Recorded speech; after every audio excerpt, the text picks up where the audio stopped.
Sobat Fobi, seorang pemimpin itu akan menularkan jiwa-jiwa kepemimpinannya kepada orang-orang terdekat dia. Jadi kita bisa bayangkan, jika dari kecil seseorang sudah melihat orang tuanya itu sibuk mengurusi masalah orang banyak, itu sangat mungkin bahwa si anak tersebut menjadi terbentuk pola pikirnya untuk mengutamakan urusan kepentingan orang banyak. Apalagi jika orang tuanya itu adalah seorang pemimpin yang hebat dan disegani dan memiliki nama baik yang besar.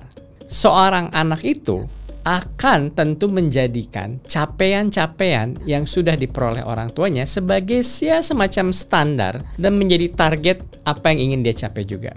Bahkan untuk dilampaui. Meskipun bukan berarti harus menjadi orang tuanya itu. Namun tanggung jawab yang dia lihat, tonton sendiri itu menjadi pertimbangan, menjadi hal yang selalu ada dalam benak seorang anak untuk menemukan jalan hidupnya itu. Misalnya kita lihat dalam sejarah. Kita tahu salah satu ada pemimpin besar yang tidak asing lagi, namanya Alexander the Great. Terkenal pemimpin besar bukan hanya sebuah kerajaan tapi sebuah peradaban Yunani kuno. Seorang pemimpin hebat yang berhasil menyatukan wilayah dari mulai Persia, Asia hingga Eropa di bawah satu kejayaan Makedonia. Nah, yang mungkin Sobat Fobi belum banyak yang tahu, kehebatan Alexander the Great ini ternyata itu tumbuh dan berkembang berkat asuhan ayahnya yang juga seorang pemimpin yang hebat tentunya, yaitu Raja Philippus II. Nah, jangan lupa kita juga punya contoh pemimpin hebat lainnya di masa modern. Seperti ada juga, Sobat Fobi pasti kenal nama Nelson Mandela yang berhasil membawa perubahan besar bagi negaranya Afrika Selatan menjadi lebih inklusif, toleran, dan menghilangkan sistem apartheid. Nah, karakter kepemimpinan Nelson Mandela ini ternyata tidak lepas dari ayahnya, yaitu Gadla Henry, yang juga seorang pemimpin atau kepala suku hebat yang sangat teguh, punya prinsip menentang segala bentuk diskriminasi. Nah, dari pola-pola sejarah pemimpin besar dunia ini, kita bisa memetik pelajaran penting. Apa pelajarannya, Sobat Fobi? Bahwa pemimpin besar itu selalu lahir dari lingkungan orang-orang terdekat yang juga memiliki kemampuan, prestasi, dan reputasi yang besar juga. Kita bisa lihat contoh terdekatnya dari Presiden Soekarno yang melahirkan sosok Presiden Megawati Soekarno Putri. Nah, tapi perlu dipahami kalau tidak jarang ada juga orang tua hebat yang tidak terlalu sukses mewariskan kepribadian dan sifat-sifat kehebatannya ini pada anak-anaknya. Seperti misalnya Presiden Soeharto, Presiden SBY, atau bahkan Presiden Megawati yang walaupun lahir dari sosok-sosok orang tua yang hebat, artinya bukan sembarangan orang tentunya, hanya orang tua istimewa, orang tua tertentu yang bisa mewariskan pengalaman kehebatannya itu ke anak-anaknya. Nah, tentunya kita bertanya bagaimana dengan Indonesia sekarang ini.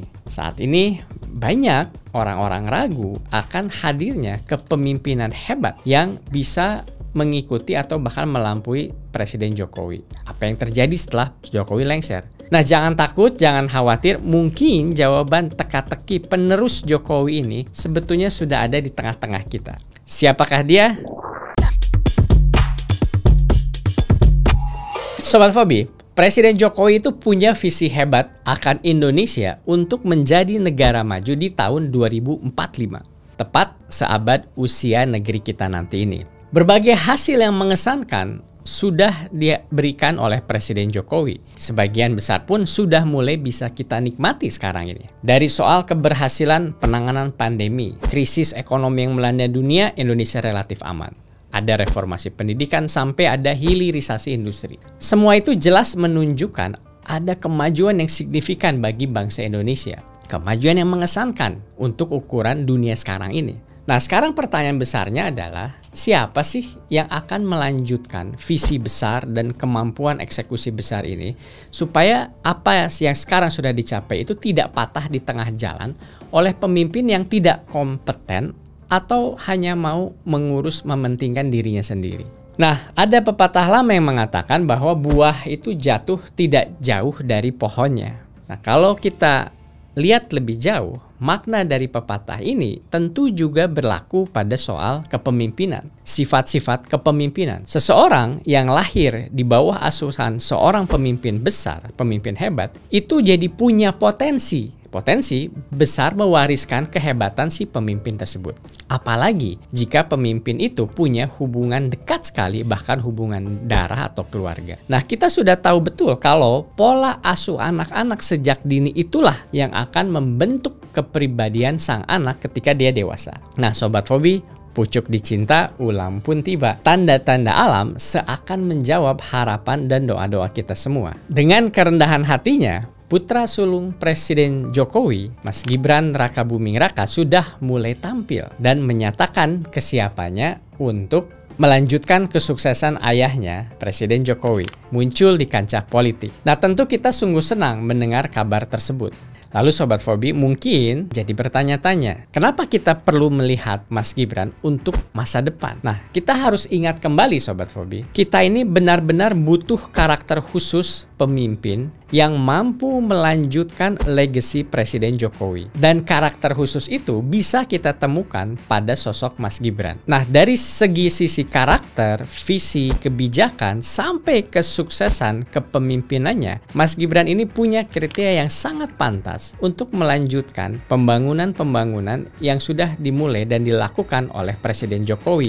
Bayangkan saja Sobat Fobi, baru jalan setahun memimpin kota Solo, Mas Gibran sudah sukses membawa kota Solo menjadi 3 besar kota terbaik se-Jawa Tengah. Dan di awal tahun lalu, kita juga mendapatkan kabar bahwa kota Solo memperoleh penghargaan. Penghargaan apa? Sebagai kota paling toleran ke-9 di Indonesia. Dengan komitmen kuat dan keberhasilannya menjaga iklim toleransi di Solo ini, Mas Gibran punya standar yang cukup untuk paham bahwa menjaga iklim toleransi di Indonesia itu adalah hal penting, dan Mas Gibran sudah membuktikan beliau bisa. Nah, bukan cuma itu, karakter tegas khas Presiden Jokowi juga ada pada sosok Mas Gibran. Sewaktu warga Solo semakin diresahkan dengan praktek pungli di tingkat-tingkat kelurahan, Mas Gibran tidak segan-segan langsung memecat para lurah dan perangkat-perangkat di bawahnya itu. Dan tidak berhenti di situ saja Sobat Fobi. Beliau juga itu tidak ragu untuk turun langsung minta maaf kepada warga yang pernah jadi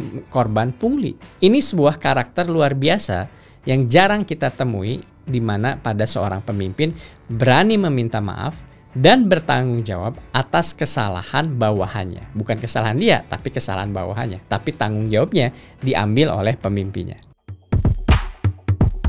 Nah, Sobat Fobi, setelah kepemimpinan Presiden Jokowi berakhir nanti, kita juga kadang dikhawatirkan dengan kemunculan calon-calon pemimpin pengganti Presiden Jokowi yang kerap kali kita lihat langsung memanfaatkan kesempatan di balik kesempitan, yang sering menunggangi aksi-aksi politik identitas untuk kepentingannya sendiri. Dan akhirnya apa? Kesuksesan pembangunan yang sudah susah payah dicapai itu akan terhambat. Bahkan skenario terburuknya Sobat Fobi, Indonesia bisa gagal menjadi negara maju di tahun 2045. Jadi kita semua sungguh khawatir soal itu. Nah, beruntungnya sosok Mas Gibran yang menjadi, ya bisa dibilang tipe ideal pemimpin masa depan Indonesia, itu sudah mulai menunjukkan rekam jejak yang cemerlang dalam menjaga toleransi dan demokrasi Indonesia.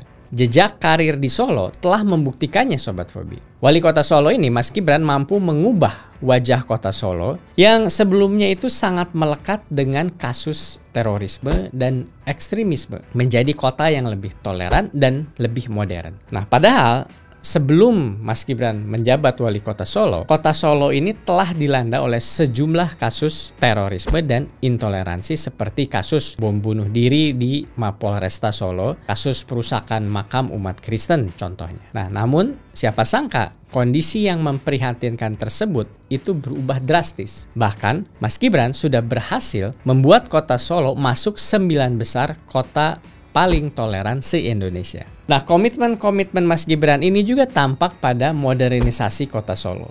Saya kira Sobat Fobi juga sudah pada tahu ya, kalau kota Solo itu dulunya merupakan bagian dari kerajaan Jawa yang terbesar. Nah, karena posisi historisnya itu, ya bisa dibilang budaya feodal seperti anti kritik dan praktek pungli, warisan masyarakat Jawa dulu kala itu masih ada dan bertahan. Nah, riak-riak mitos budaya seperti itulah yang sebetulnya sudah mulai dipotong sejak Pak Jokowi masih menjabat sebagai wali kota Solo.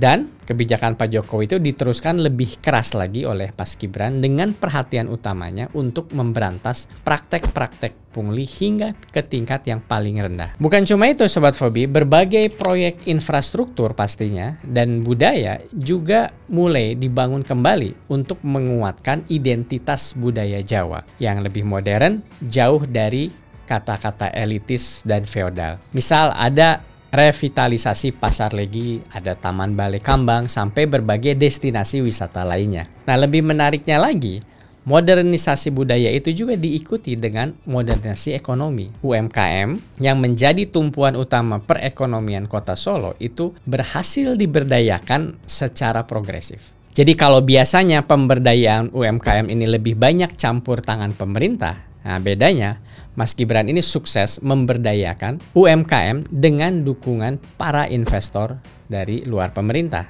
dan kerjasama dengan bahkan sejumlah startup e-commerce besar. Nah, maka itu hanya dalam waktu yang relatif singkat, Mas Gibran berhasil memberikan sebuah gebrakan prestasi yang cukup bermanfaat bagi warga kota Solo. Nah, Sobat Fobi, dengan track record yang menjanjikan dan kedekatan karakter kepemimpinannya dengan Presiden Jokowi, kita bisa lihat Mas Gibran ini punya kapasitas, paling sedikit potensi untuk menjadi pemimpin besar di Indonesia nanti, yang bisa melanjutkan kemajuan-kemajuan besar di masa depan. Nah, maka dengan kapasitasnya itu, wajar kalau hasil survei, salah satu survei oleh Unisri Solo menemukan bahwa tingkat kepercayaan warga Solo kepada Mas Wali Kota itu mencapai lebih dari 90%. Artinya di tingkat lokal pun masyarakat Indonesia memberikan harapan dan kepercayaan yang luar biasa kepada pemimpinnya, Mas Gibran Rakabuming. Tapi ingat juga Sobat Fobi, sebesar-besarnya harapan itu pada sosok Mas Gibran, kita juga jangan lupa untuk terus bersabar. Karena ibarat buah mangga yang masih terawat baik di pohonnya, kita tentu nggak bisa asal petik begitu saja. Buah itu perlu dirawat dulu sehingga nanti matang pada waktunya dan terasa manis. Nah, diakui atau tidak, karir politik Mas Gibran ini masih terbilang sangat awal. Masih perlu ditempa oleh berbagai hal secara perlahan tapi pasti. Maka meskipun keinginan kita adalah mendorong Mas Gibran sebagai pemimpin masa depan, tapi momentum Pilpres 2024 sepertinya untuk Mas Gibran terlalu cepat Sobat Fobi pastinya. Nah, tentu saja soalnya Mas Gibran masih pertama memang belum cukup umur untuk mencalonkan diri di kontestasi Pilpres 2024 ini. Jadi masih ada waktu bagi Mas Gibran untuk terus mematangkan jiwa kepemimpinannya sambil menunggu buah mangga itu matang. Nah, paling tidak kita bisa mempercepat proses pematangannya ini. Bagaimana caranya? Yaitu ada pemilihan gubernur. Nah, menurut Sobat Fobi sendiri bagaimana? Pilgub mana sih yang paling cocok untuk menjadi langkah Mas Gibran selanjutnya? Ini mungkin pilihan yang nggak gampang. Kenapa? Karena di satu sisi, Mas Gibran tampaknya lebih dibutuhkan oleh rakyat Jawa Tengah. Banyak sekali capaian-capaian hari ini, misalnya proyek infrastruktur yang berskala nasional, ada peningkatan kesejahteraan desa-desa juga. Semua fondasi ini sudah diletakkan, membutuhkan sentuhan-sentuhan kepemimpinan yang memiliki reputasi berskala nasional, agar loncatannya ini nanti akan jauh lebih tinggi. Nah, selain itu, nama besar Mas Gibran pasti akan membuat publik nasional terus memberi sorotan meskipun dia memimpin sebuah daerah yang jauh dari pusat kekuasaan, tapi berbeda dengan Presiden Jokowi dulu yang belum dikenal luas oleh publik saat menjabat sebagai wali kota Solo pada saat itu, yang lalu memilih untuk bertarung di Jakarta merupakan kebutuhan untuk unjuk kapasitas pada publik nasional. Nah, sementara itu di sisi lain, dengan prestasi dan popularitas dan kapabilitas yang dimiliki oleh Mas Gibran ini, sudah selayaknya Mas Gibran disejajarkan dengan tokoh-tokoh yang dianggap pantas untuk mencalonkan diri di Pilgub DKI Jakarta. Nah, apalagi kalau kita lihat rekam jejak Mas Gibran sebagai pemimpin kota tentunya sudah sangat familiar dengan struktur-struktur organisasi pemerintahan di DKI Jakarta. Selain itu, Mas Gibran juga tidak membutuhkan waktu untuk beradaptasi lebih banyak dibandingkan dengan Jawa Tengah yang mana pemimpin kota dan kabupatennya itu dipilih langsung oleh rakyat. Sosok muda seperti Mas Gibran juga dekat dengan karakteristik warga Jakarta yang dinamis, terbuka, dan kreatif. Ini terbukti dulu warga Jakarta begitu mencintai sosok Jokowi yang mana seorang wali kota perantauan dari Solo yang ternyata menjadi gubernur Jakarta yang efektif. Nah, apalagi setelah kepemimpinan Jokowi berakhir ini, rasa rindu masyarakat kepada sosok yang merakyat semakin besar. Mungkin saja nanti rakyat ternyata masih sulit untuk menemukan pemimpin-pemimpin sekaliber Presiden Jokowi. Nah, disitulah momentum politik Mas Gibran untuk menjadi opsi kepemimpinan nasional itu akan semakin besar. Tapi tentunya kita harus sadar, Mas Gibran bukanlah Jokowi. Seperti yang dikatakan penyair Khalil Gibran, "Kaulah busur dan anak-anakmu adalah panah yang meluncur." Artinya Presiden Jokowi bisa mendorong dan mengarahkan tentunya. Tapi kemana jalan politik Mas Gibran nanti, tentu itu ada di tangan Mas Gibran sendiri. Mas Gibran lah yang akan menentukan, namun yang pasti hari ini kita sudah melihat ada potensi dan Mas Gibran sendiri sudah siap untuk meluncur ke arah manapun ujung dari perjalanan politiknya. Sekian episode Filosofi Robi kali ini. Terus optimis sambil tetap rasional. Terima kasih.